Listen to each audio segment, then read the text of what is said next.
This podcast is brought to you by Wara Christian Assembly.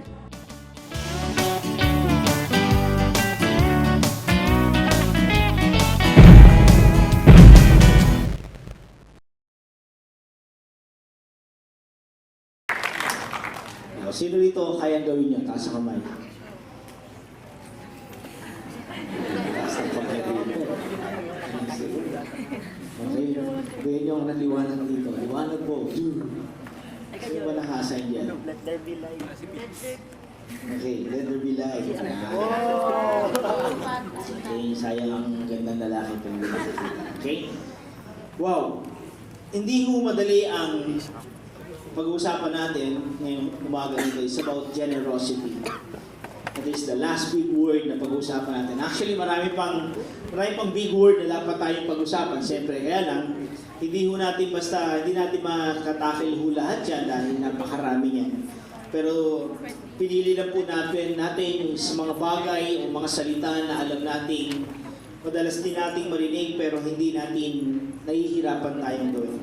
So right now, pag-usapan natin is about generosity. At itong taong ito, nakakagulat kasi pag tinignan mo, di ba parang, wow, you need an extra special gift para magawa ito. Tama, mali? Di ba? Parang kailangan mo ng matinding pag-ibig, kailangan mo ng matinding, di ba? Kumbaga, pag iniisip natin ng generosity, ang pumapasok sa isip siguro natin, it's about, di ba, pera, kayamanan, di ba? Dapat meron tayo maraming pera, dapat marami tayong resources. So, para sa atin, ang generosity ito ay ginagawa lamang ng mga ilang tao na pinili o merong gift sa area ng pagbibigay.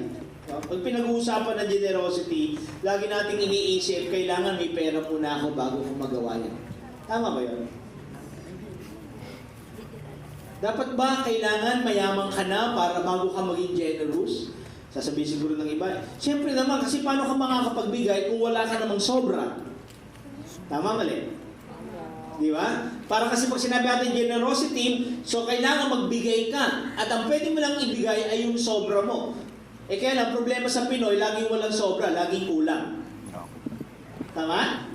Mapapansin mo yan, dati nung siya ay nag-aaral, ang baon niya lang ay 30 pesos, talagang wow, nakakaraon siya ng buong araw, na 30 pesos na ang pera niya, tama?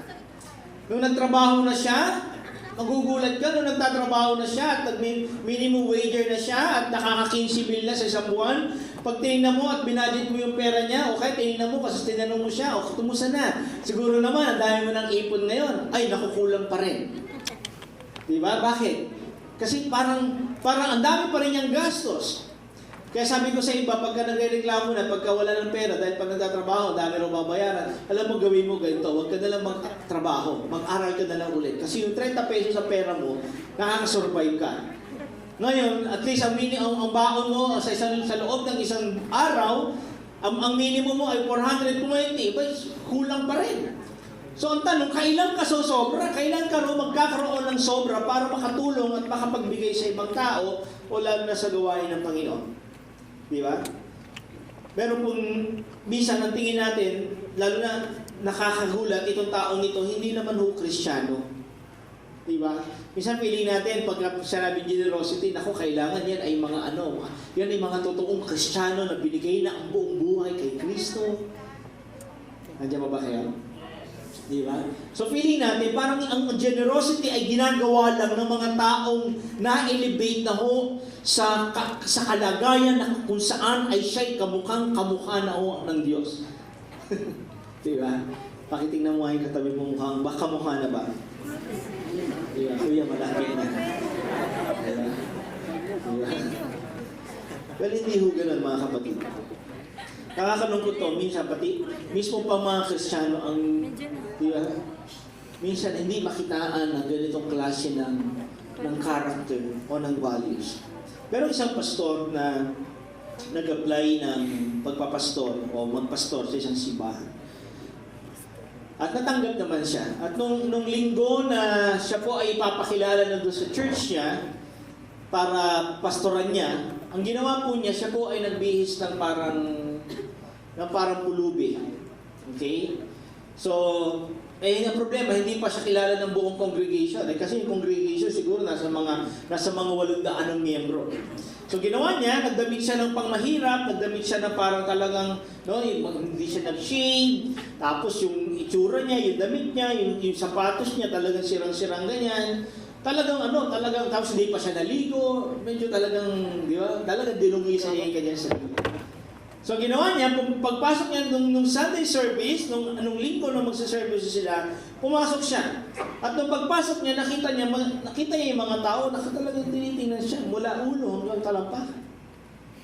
Tapos walang kumamay sa kanya, tapos ang ginawa niya, nung nagkakamayan na, siya pa mismo ang nakipagkamay. Tapos halos walang bumati, walang nagtanong kung first timer ba siya o siya ba ay bago lang sa community. Walang nagtanong kung anong pangalan niya. Tapos eventually, hanggang maya-maya, nagkaroon ng prayer time, walang lumapit sa kanya para mag-pray sa kanya. Tapos hanggang sa maya-maya, nung nagsasalita na yung MC at ipapakilala na yung senior pastor nila, sabi nga, nandito na po ang ating senior pastor, ang bago na po nating pastor sa church na to, at then ipinakilala po siya. At nung ipinakilala siya, nagulat silang lahat dahil yung tumayo, yun yung marusing na lalaking kanina pa nandun sa church.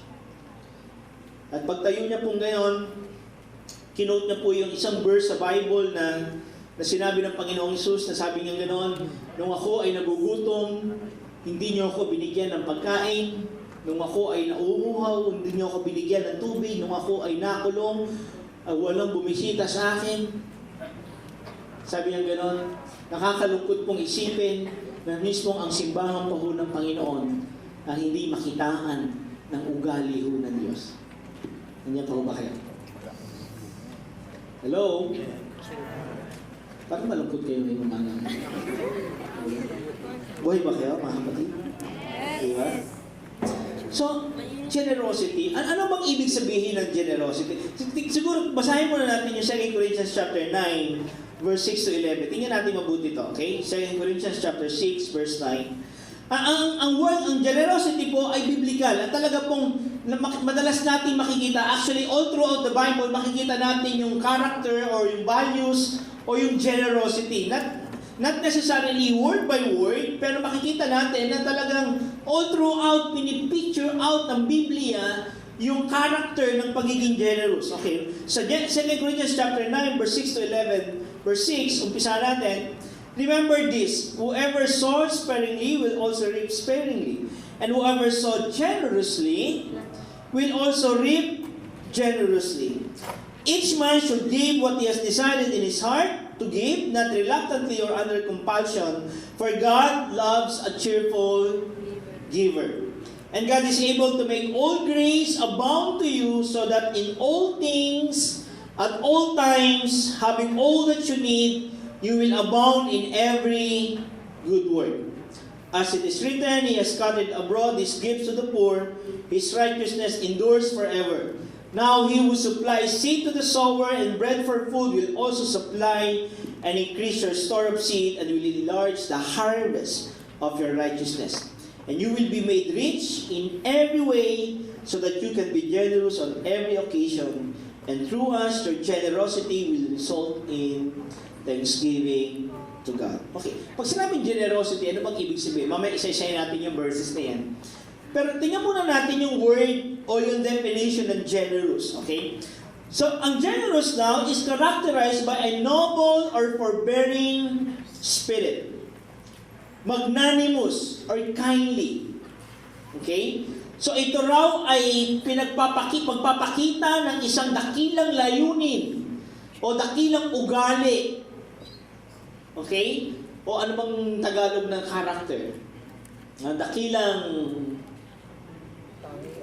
katangian. No? Diba? Dakilang katangian na nasa isang tao or forbearing spirit, napakatyaga niya, di ba? Na willing siyang magbigay, na willing siyang magsakripisyo, na kahit mismong siya ay nahihirapan na, kahit mismong siya ay nawawalan na, still magbibigay pa rin siya. That is generosity. Magnanimous, ibig sabihin talagang, wow, ibang klase siya magbigay. Hindi pag humingi sa kanya ng tulong, o hinihingi lang 10 piso, bibigyan niya ng 20 piso. Wow, di ba? Okay ba yun? At least malaki na, dinoble niya 100%, di ba? Okay, so ano pa? Liberal in giving. Open-handed. Di ba? Sabihin niyo, pakita niyo yung kamay niyo, labas niyo. Ganyan yung kamay niyo. Okay. Di ba? Ayan. Takip mo sa mukha mo, ganyan. Pagka medyo nahihirapan kayo takip sa mukha mo, medyo ano yan, no? Ano agad ng balat. Nahawakan mo agad yung balat. Okay? Kasi sa kakapalan. Okay? Kapatid, alam mo, sa Bible, pag sinabing open-handed, talagang mapagbigay yan. Anday magbigay yan. So, ito, alam mo, nakita ko sa mga taong mapagbigay, sila yung hindi nauubusan. Tama mali? Di ba? Pero yung taong madamot, yung taong laging sarado ang kamay, ako po, sarado lagi ang kamay ko. Di ba? Hindi ko ano yan eh, hindi ko karakter yan eh, lalo nung hindi ako Kristiyano, hindi ko talaga karakter yung pagiging generous, di ba? Kasi lagi kong katuwiran, ako nga nangangailangan eh, bakit ako pa magbibigay? Pero mga kapatid, napansin ko yung mga taong mapagbigay, kahit hindi Kristiyano, pag open-handed ang kamay niya, lagi siyang binibigyan. Kahit mapagbigay siyang ganyan, kahit minsan wala na siyang pera, magtutulong pa rin siya, pero huwag ka magugulat ka, hindi siya nagkukulang, lagi siyang misupply. Parang wow, parang hindi siya nauubusan ng lahat ng needs niya na po-provide everyday. Kasi generous siya. Ang generous daw is open-handed. Marked by abundance or ample proportions. Di ba? So ito raw, I realize, so pinag-aralan ko ito, I realize generosity is not just an act. Hindi lang ito isang bagay na gagawin mo sa isang araw. Hindi ito isang event. But rather, generosity is not just an act, it is a character and values of a person. So I realize, ang generosity ay hindi isang event na gagawin mo lang one time. Kumbaga, itong araw na to, magdi-decide ako, I will be generous. Ipamimigay ko lahat ng pera ko sa bulsa. Ngayong araw na to. Bakit? Magkano ba pera mo sa bulsa? Meron akong 20 pesos dito. Diba? Mga kapatid, hindi yan isang event lang. Hindi ito isang activity lang. Hindi ito one-time character. But rather, it is an everyday behavior ng isang tao. Ito ay character na meron ng isang tao na kahit anong gawin mo sa kanya, kahit sabihin, turuan mo siya maging kuripot, naku, mahihirapan siya maging kuripot. Kasi bakit? Bahagi na ng buhay niya. Values niya na yan. Alam mo, bilib ako doon sa mga pamilya, nakakita ko ng mga ganyan, yung magulang, yung mga anak. Diba, alam mo, meron akong isang kaibigan, napaka-generous talaga. Diba? Hindi siya matalinong tao. Diba? Nung high school nga ako, sa akin pa nagpapatulong ng math, science, English. Big word. Big word na yan. Big word. Totoo lang, nasa section 4, classmate ko siya ng first year, tapos classmate ko siya ng second year, pagdating ko ng third year, classmate ko pa rin siya, kasi lagi ko siya katabi. Kakopyahan ko. Kaya lang tumagal-tagal na, ayoko na magpakopya. Diba kasi nalalagpas ako naman, nung ko na pinakopya, pagdating ng 4th year, napunta siya section 4, ako napunta sa section 2.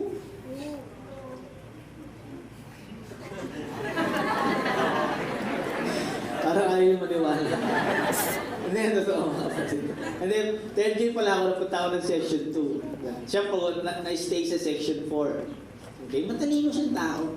Kaya lang, magulat ka, akala ko, siyempre, feeling mo, mas matalino ka sa kanya, kaibigan mo naman siya, di ba?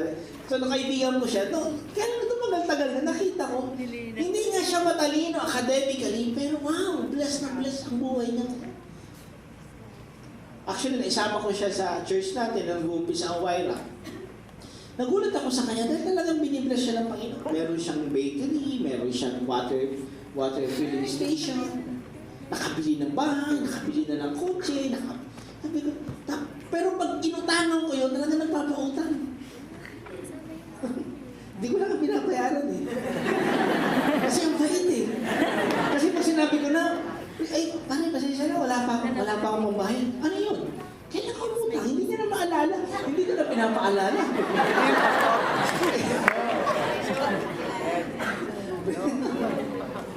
Minsan nasira ko yung sasakyan mo. Hindi na ko yung sasakyan niya, nasira ko yata. Ako yata nakasira. Sabi ko, pare, pagawa mo, mabayaran mo. Tinong yan, magkano pagawa? Magkano pagawa mo? 5,000. Ha? 5,000, nakiyata. Hindi, pare, huwag mo na usipin yan. Napaka-generous. Ang hilig tumulong sa kapwa. Minsan niloloko na nga siya ng mga tao.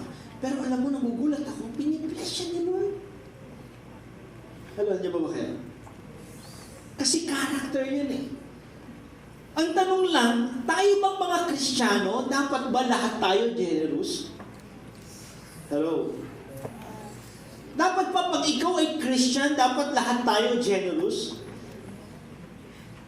Or talagang pinipili lang ang mga tao or pili lang ang mga tao na magiging generous? Well, I don't think so. Kasi naniniwala ako, pagka-Christian ka or ikaw ay anak ng Diyos o si Jesus ay nasa iyo, dapat generous ka. Tingnan mo yung katabi mo. Ikaw ba ay Kristiyano? Tanong mo, ikaw ba ay Kristiyano? Ako sabi ko, pwede mo ako tanongin. Mag-aaway tayo. 1 John chapter 3, verse 16 to 18. I realize generosity is a character of a true Christian. Wow! Kung ikaw ay Kristiyano at totoong anak ng Diyos at ikaw ay totoong si Jesus ay nasa iyo, dapat generous ka. 1 John chapter 3, verse 16 to 18, tingnan niyo po ito. This is how we know what love is. Jesus Christ laid down His life for us, and we ought to lay down our lives for our brothers. Wow! Pero ito lang po, ang bigat ho ng salitang Kristiyano. Ang bigat ho ng salitang mahal ko si Kristo. Ang bigat ho ng salitang si Jesus ay nasa akin. Kasi kung talagang si Jesus ay nasa iyo, at talagang ang pag-ibig ng Diyos ay nasa iyo, dapat generous ka. Kasi bakit? Kung ikaw raw ay katulad ni Kristo at ang pag-ibig ni Kristo ay nasa iyo, dapat katulad ng ginawa ni Kristo, ibinigay niya ang kanyang buhay sa kanyang kapatid o sa sangkatauhan, dapat ikaw din daw ay willing na ibigay ang buhay mo sa iyong kapatid. Sino rito willing mamatay sa katabi niya ngayon? Taas mo.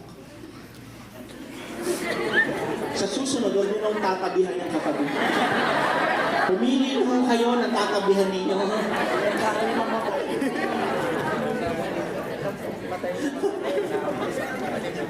Diba? Ang hirap sumagot na, diba? Pero, pati, siguro naman, alam naman natin, siyempre, hindi naman anytime yan, pwede ka, mahal mo ba ako? Oo, mahal kita. Sige nga, pakamatay ka nga. Hindi naman gano'n, di ba? But I realize, kung mahal mo yung kapatid mo, generous ka. Even up to the point of giving your life to Him. Wow. Diba? Isipin mo, inutahan ka na, tutulungan mo ba? Diba? Hindi ko na sabi, okay, pag sinabi natin tulungan, hindi ibig sabihin abusahin ka. Nagets mo? Lalo na kung talagang talamak namang niloloko ka na. Hello, nandiyan ba kayo? Hindi ho tinuro ng Diyos na magpakabobo tayo. Okay, maliwanag mo yan. Pag alam mo namang niloloko ka na, tapos bigay ka pa ng bigay, hindi na ho generosity ang tawag doon. Okay? Kahangalan na ho ang tawag natin doon. Okay? Pero kung alam mo naman na valid naman talaga, na kailangan mo siyang tulungan dahil talagang hindi niya kaya, talagang wala siyang wala siyang kapasidad para magawa niya tulungan ng kanyang sarili, then you need to be generous. Kasi kung talagang Kristiyano ka raw, guys, kung talaga raw si Jesus nasa atin, dapat may character tayo ng pagiging generous. Kasi kung ang inihingi ang inuutos sa atin, ibigay mo yung buhay mo sa kapatid mo, Kapatid, ano bang panukat meron ka? Ano bang pwede mong gamitin panukat para masukat mo yung salitang generosity? Kung buhay mo ang kailangan mo ng ibigay o buhay mo ang hinihingi, dapat willing kang ibigay. Hello? Napanood natin kanina, iniwan niya yung kanyang trabaho dahil naisip niya, sabi niya gano'n, ayoko magtrabaho rito sa hotel na to, ayoko na rito kasi ang pinapakain ko yung mayayaman na, may pera, tapos magkasasarap na pagkain nila, tapos ipinagluluto ko pa sila. Samantalang sa bayan ko, ang daming gutom. So yung ginawa niya, iniwan niya, anong una niyang tanong, what is the purpose of life? It's about giving.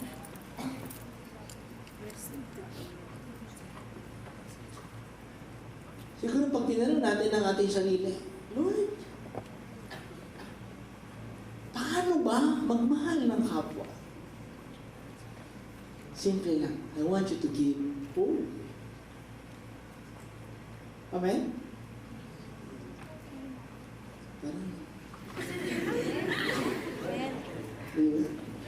So ito lang, personally, hirap ako dito. I was never raised up by my parents na maging generous. No, hindi ko chinichismis sa aking pamilya, pero medyo may pagkaano ang aking pamilya. May pagka, alam mo na, yung, di ba, mahigpit sa pera. Di ba? Kasi lumaki kami mahirap, di ba? Kaya kami, pag kami mga pagkain kami, bilang yun, di ba?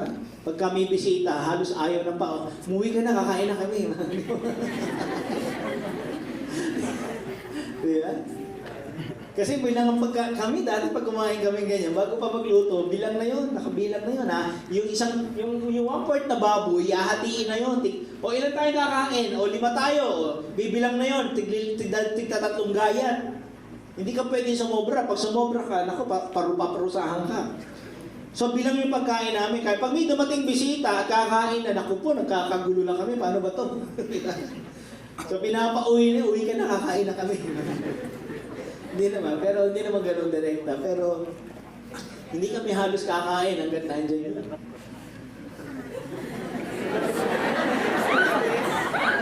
Isipin mo, di ba?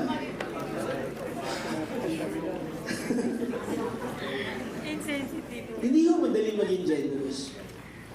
Pero pag meron ka ng Kristo sa buhay, I think kaya mo na. Kasi bakit mga kapatid? Una, binago na ni Lord ang buhay mo, di ba? Kaya nga sabi sa Bible, if anyone is in Christ, the oldest man and the newest man. Kaya kailangan mabago yung character. Actually, ang gustong baguhin ni Jesus ay ang character natin. Ang unang yung binago ay yung nature natin.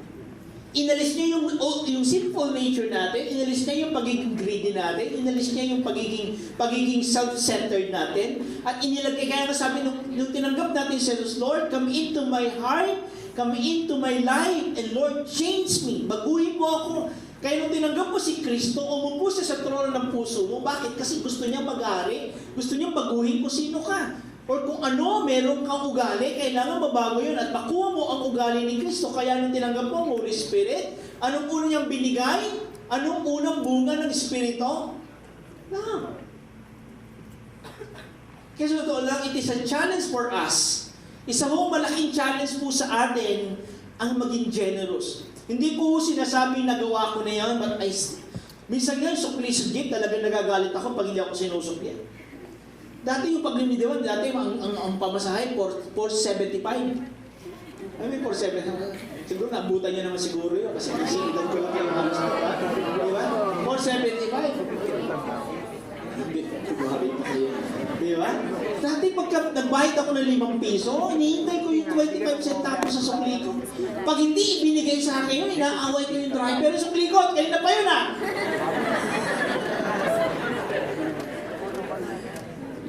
Kaya nung naging Christian na ako, actually pastor na ako no, minsan pinang-away pa ako eh. Di ba dahil sa ano bang, kahit sabihin meron pa nga 490, naalala nyo yung 490 pa masahe, 490 yata yun o 390, basta may na ganun, yung gist lang yung sinusukli sa'yo. Sino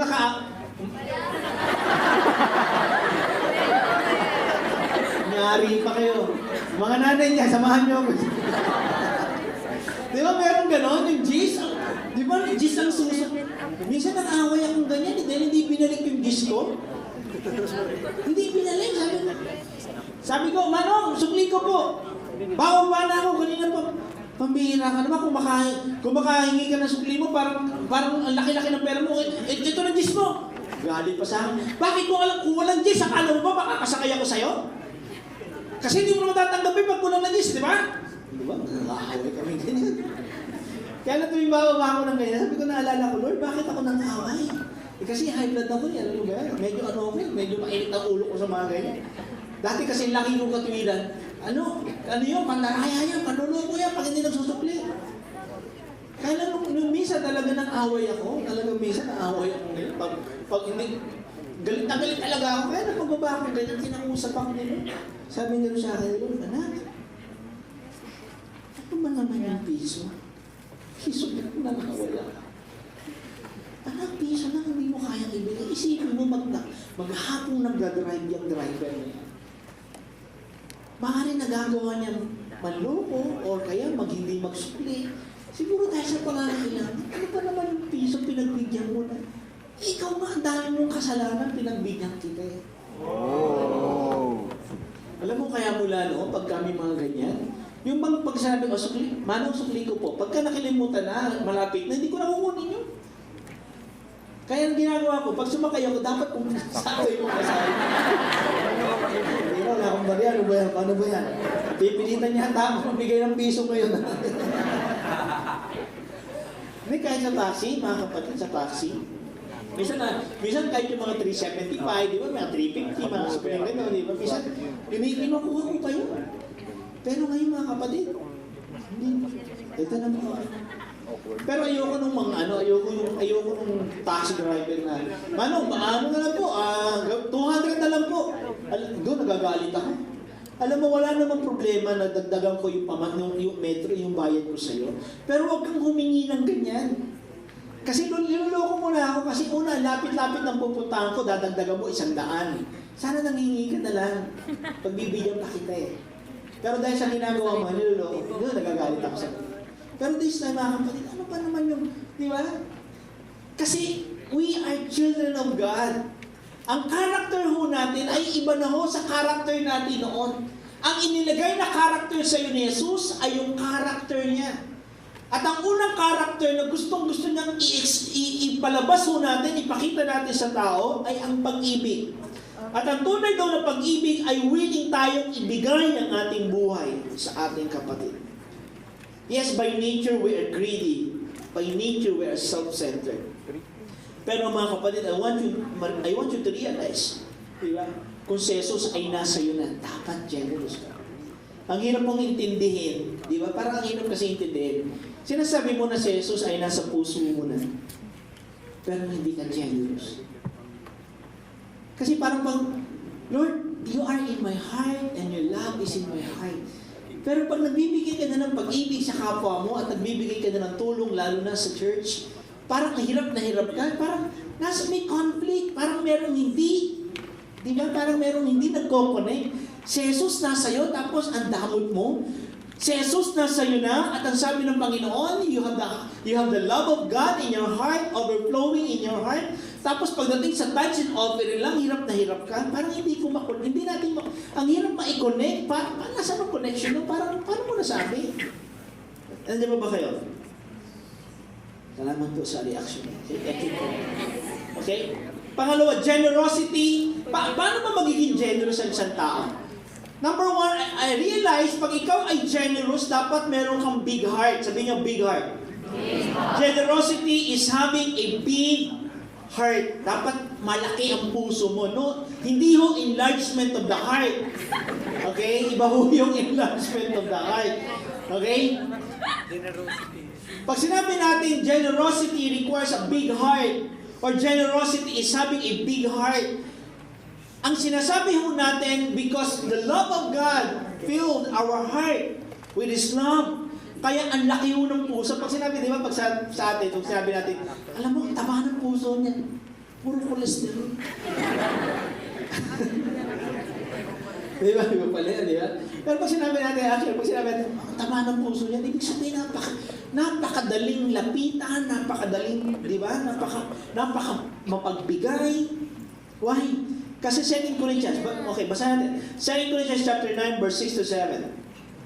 Remember this, whoever sows sparingly will also reap sparingly. So pag ikaw ay nagtanim daw ng marami, mas marami ka raw aanihin. Pagka konti ang inani mo, konti lang din aanihin mo. And whoever sows generously will also reap generously. Mas marami kang tinanim, mas marami kang aanihin. Verse 7. Each man should give what he has decided in his heart to give, not reluctantly or under compulsion, for God loves a cheerful giver. Alam niyo, sa totoo lang po, itong verse na to napaka misquoted at misunderstood ng karamihan. Kasi pag sinabi, ang kiniklaim ng ibang mga simbahan o yung ibang grupo, alam niyo sa dapat sa church, hindi na ho uso ang tithes and offering. At dapat hindi na ho pinipilit ang taong magbigay. Kasi ang pagbibigay galing daw ho sa puso, hindi ho pinipilit. Di ba? Teka, hindi ko maintindihan. Pag nagbigay ka ba galing sa puso, malaki maliit?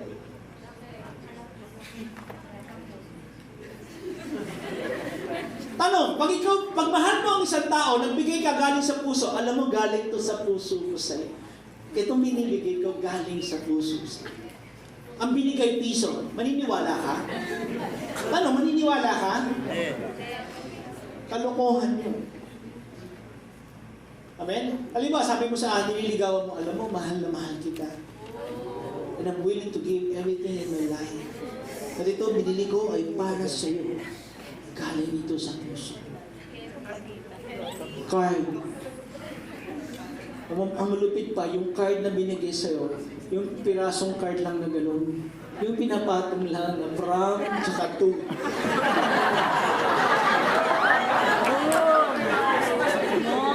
Card, tapos card na nga lang. Yung pang regalo, pang gano'n lang yung di ba? Pag nagbigay ka, kaya mga kabaito, huwag na lang tayo, huwag natin pag-usapan ng tithes and offering. Pag-usapan na lang natin ang pagbibigay galing sa puso, tama? So, ang sukatan daw, pag nagbigay, hindi na yung 10%. Huwag na yung 10%, kalimutan na ho natin ang 10%. Okay ba sa inyo? Gusto nyo? Huwag na ho tayo mag-tithes. Okay ba sa inyo? Sinong payag? Taas ang kamay.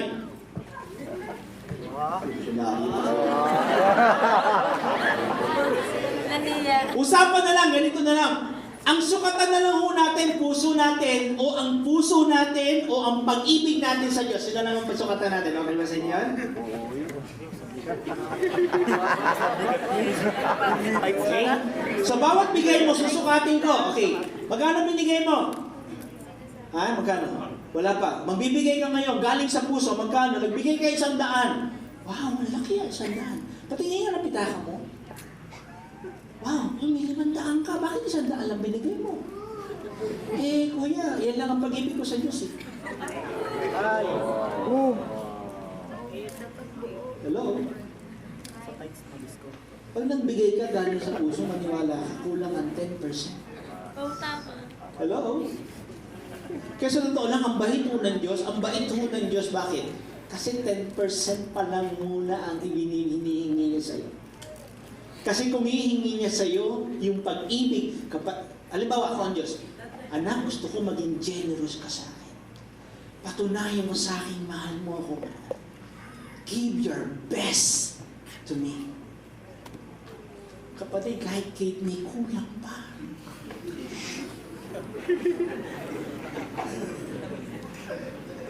Nagkakaintindihan mo tayo?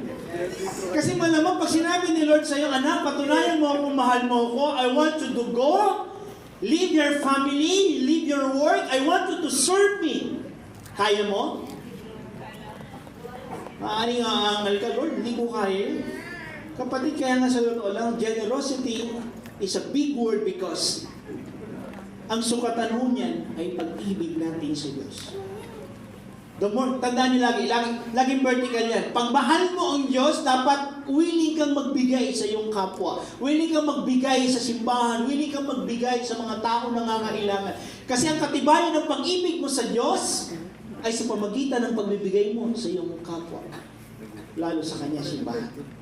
Nagkakaintindihan mo ba tayo? Hindi mo niya susukatin yung amount, kundi yung amount versus sa kakayanan mo. Yung po ang sukatan niya. Hindi niya sasabihin, 10 piso lang ang binigay mo, that means hindi ka generous, hindi mo ganun si Lord. Pero kung 10 piso ang binigay mo, ang pera mo ay 15 pesos lang, natira sa'yo 5 piso, dahil binigay mo 10 piso sa'yo, generous ka na. Kasi bakit? Ibinigay mo yung higit pa sa kaya mo. That is generosity. Hello? Ano konti ang umaamin namin? Amen. Pangalawa, generosity is understanding how big God is. Ang generosity raw ay nakakaunawa kung gaano ho kalaki ang Diyos.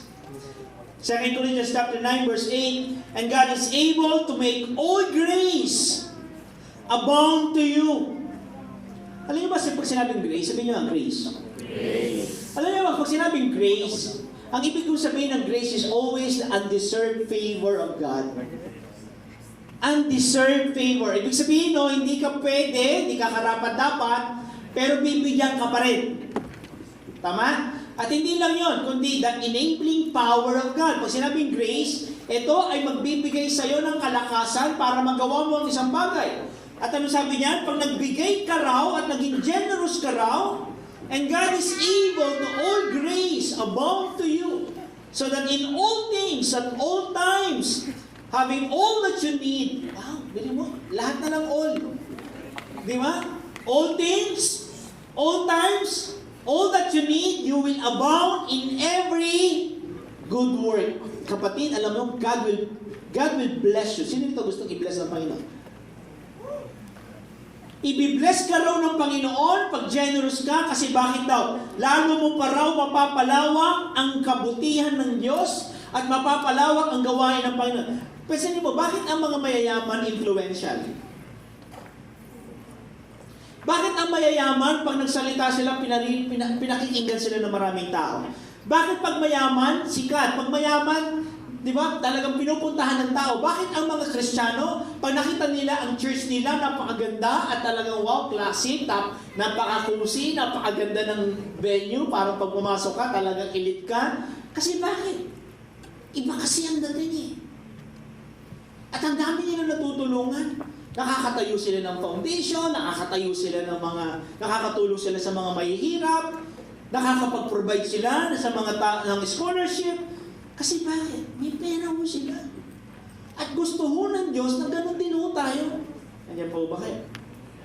Kasi naiintindihan ho ng Diyos na gusto niya na lahat ho ng kanyang anak. Kaya kasabi sa Genesis 12, di ba? I will bless you so that you will be a blessing.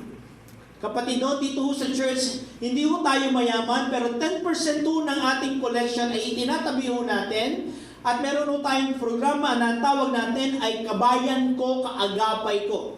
Doon sa 10% po ng collection natin, tinatabi po natin yon. At pag may namatayan ho tayo, tinutulungan natin. Pag meron nasa ospital, tinutulungan ho natin yan. Meron ho tayo mga pinag-aaral dito. Hindi pa ho ganun karami. Ilan ang scholar natin ngayon? Anim ang scholar natin na tinutulungan natin makapagtapos. Out of 10% na every Sunday na binibigay niyo po rito, kinukuha ho natin yung tinatabi at tinutulong ho natin. Isipin mo na lang ho, kung lahat ho tayo ay generous at ang laki ho ng collection natin. Di ba? Baka ang maging beneficiaryo pa ng tulong na yun ay kayo. Kailangan mo mag-plastic surgery, di ba? Nasira yung ilong mo. Tutulungan ka namin. Di ba? Kakabitan ka namin ng, di ba? Ilong ng elepante, di ba? Tangos nun. Para hindi ka na mahina. Ang tangos, di ba? Pero joke mga kapatid. So ito lang, I'm looking forward na lahat tayo generous, lahat.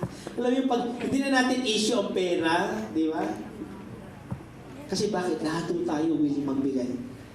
Mga kapatid, Sabi mo sa 2 Corinthians chapter 9, as it is written, He has scattered abroad His gifts to the poor. Sa lang, ang lapit ho ng Diyos, ang lapit sa puso ng Diyos ang mahihirap. Hindi ho dahil gusto niyang lahat tayo mahirap. Pero gusto niyang tulungan yung mga mahirap.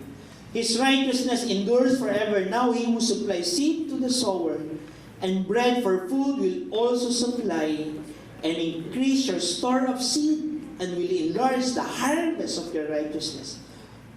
Pansinin mo yung verse 10, Now He who supplies seed to the sower.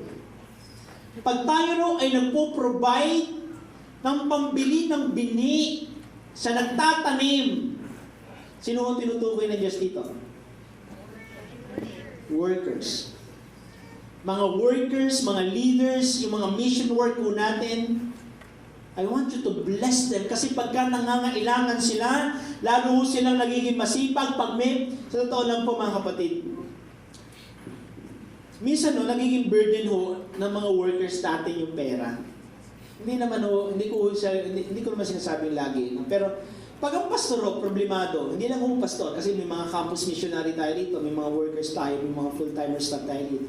Pag yan yung problemado sa kanilang pangangailangan, siguro ito pag problemado, hindi mo makapag-perform ng maayos. Taas po kami. Di ba?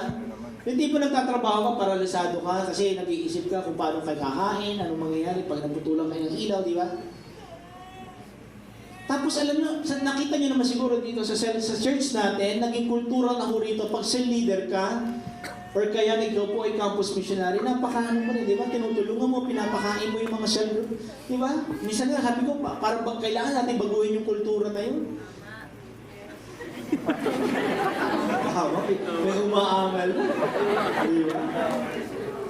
Pero mga kapatid, maganda rin sana ang kultura yun. Kaya lang po yung worker po natin, walang palibre, di ba? Sila mismo talaga so ito lang, ang hirap pong mag-preach ng love of God tsaka ng blessing ni Lord. Kung yung mismo yung mga preacher, hindi who bless. Kaya isipin mo, God will bless you. Tapos alapit sa iyo, pastor. Sis, pwede ko pong pauna. Kasi wala ko makasahin. Di ba? Andiyan pa ba kayo? Hindi ko sinasabing, di ba? Hindi ko hangad na yumaman, pero ang hangad ko lahat po tayo dito. Binibless natin yung mga workers po natin. Kasi bakit? He who supplies seed to the sower. Sino yung sower? The missionaries, the workers. And bread for food will also supply and increase your store of seed and will enlarge the harvest of your righteousness. You will be made rich in every way so that you can be generous on every occasion. And through us, your generosity will result in thanksgiving. And through us. Pansinin mo yung word in verse, and through us, sa pamagitan namin, dahil sa binigay mo, at kami po ay nagpagamit sa Panginoon, at kami po ay nag-mission work, nag-church plant, nag-preach, at nagpagamit ng uso sa Panginoon, at maraming masisave, mapapapurihan ang pangalan ng Panginoong Jesucristo. Dahil sa tulong ninyo, dahil sa generosity ninyo, at dahil sa kami ay nagpagamit. Kapatid, kung makikita natin, the idea is this. I want you to be generous so that the work of God will continue to expand. Isipin nyo, kung tutuusin, kaya ho natin nang magpalago pa at dumami pa ho ang simbahan. Kaya lang kung hindi ho tayo generous, ang unang malaking hindrance ho sa atin, pera. Amen? Kaya lang ito na-realize ko, kung gusto kong i-bless ang mga members ng YROC Church, kailangan matuto silang maging blessing, matuto silang maging generous, kasi the only way, the only key that will open the gates of heaven and that will give you the favor of God and the favor of man is through giving. Pansinin mo, kahit ang galing mo na ho sa work, pero hindi ka pa rin hindi ka pa rin makakuha ng favor sa boss mo kasi wala yung favor ng God. At nakukuha ang favor ng God in terms of money, in terms of work, in terms of career, is through giving. Salamat po. Kapatid, the more you give, the more God will open the gates of heaven. The more you are generous in giving, the more God will be generous to you. Mga kapatid, mas generous dapat tayo sa mga non-believers. So I realize the greatest act that really shows that you have Jesus in your heart is the act of giving. The act of giving generously, even to the point of giving your life for a person. Kapatid, hindi na lang ho pera. Huwag na lang ho pera. Maring wala ka niyan eh. Di ba? Pero time, are you generous in your time?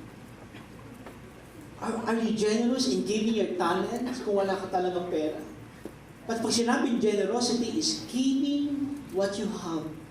Kung ano meron ka, hindi mo pinagdadamot yun. And you are willing to give it all. Because why? Because Jesus is in your heart. Kapatid, sino ito gustong i-bless ng Lord natin? Alam mo sa ito, matagal na akong gusto ni Lord maging generous sa'yo. Kaya lang mga kapatid, tandaan na ito. Kung mismo tayo, hindi tayo generous, never expect that God will bless you. Kasi pag biniless ka ni Lord, lalo ka lang magiging magaan. Sabi lagi, si Chinkita lagi ang sinasabi, alam mo dati, yung taong yumaman, yung taong mayaman, lalong yumabang, hindi sila yumabang dahil yumaman sila. Noong pa man mayabang na sila. Nung nagkapera lang, lalo lumabas yung pagiging mayabang nila. Ganun din, pag tayo po ay maramot, ngayon pa lang na mailit pa lang ang pera natin, believe me, pag may pera ka na, mas lalo kang magiging madami. Kapatid, let's just come before God. Kasi isipin mo na lang kung ang dami natin tinutulungan. Sino ito gusto kong tumulong sa taas? Sino ito lang gusto kong gawin yan? Start now.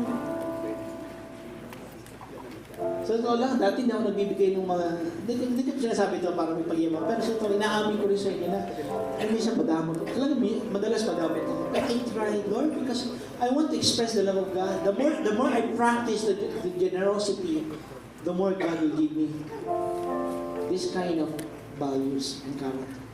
Dati na ako nagbibigay sa mga pulubi. Kailan nakita ko kay Bob? Si Bob, alam mo, isang mga pag nakakita ng pulubi si Bob, nagbibigay yun. Kahit sino sa pulubi lumapit sa kanya, o kaya sino man tumulong. Tapos sa akin niya sasabihin sa akin, Jan, life is so hard. Noong una, don't you know that maybe they are part of a syndicate, a criminal gang or group. Even though, sabi nga na ni Bob sa akin, even though, maybe yes, but still, they need to earn money. And the least that you can do is to give.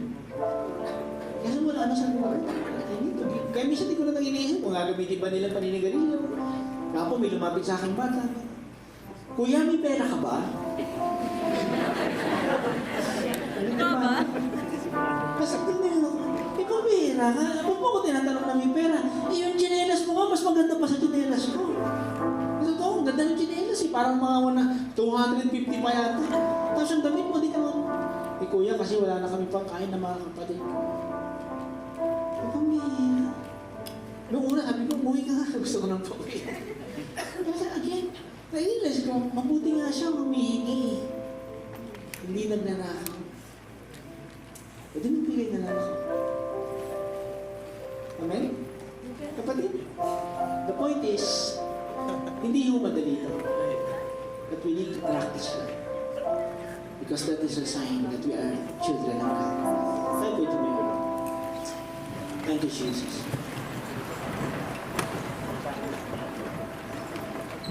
Ano? Papa. Thank you, Lord. Tayo po yung mukhang. Can we sing a song? Let's just come before the Lord. Minsan, we are driven by our problems. We are driven by our needs. Lagi mong kinukwenta, Lord, pag nagbigay ako, pagka tumulong ako, paano na kami? Paano ako makakabayad? Paano ako makakapag-tuition? Paano ako ganito? Sometimes, sa totoo lang po, hindi ko mag-get si Lord. Minsan, just act of faith. Just act of faith. Just act of love. That even though may need ka, still God wants you to give. So let us come. Let us just come before the Lord and let us ask this. this character, these values. Lord, give me a heart of generosity. Thank you, Jesus. Let us come before the Lord. Come on, lumapit tayo. Kausapin natin siya.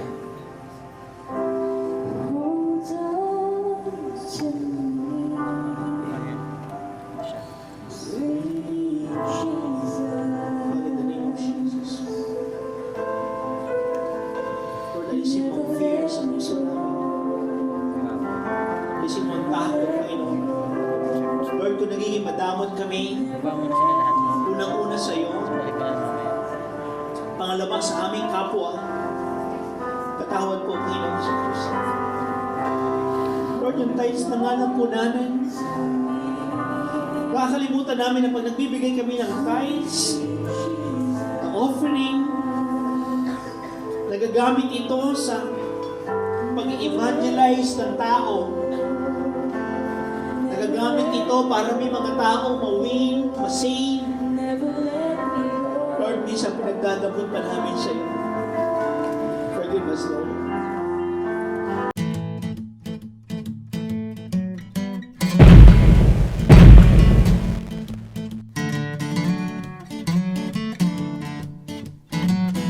This podcast is brought to you by Wara Christian Assembly.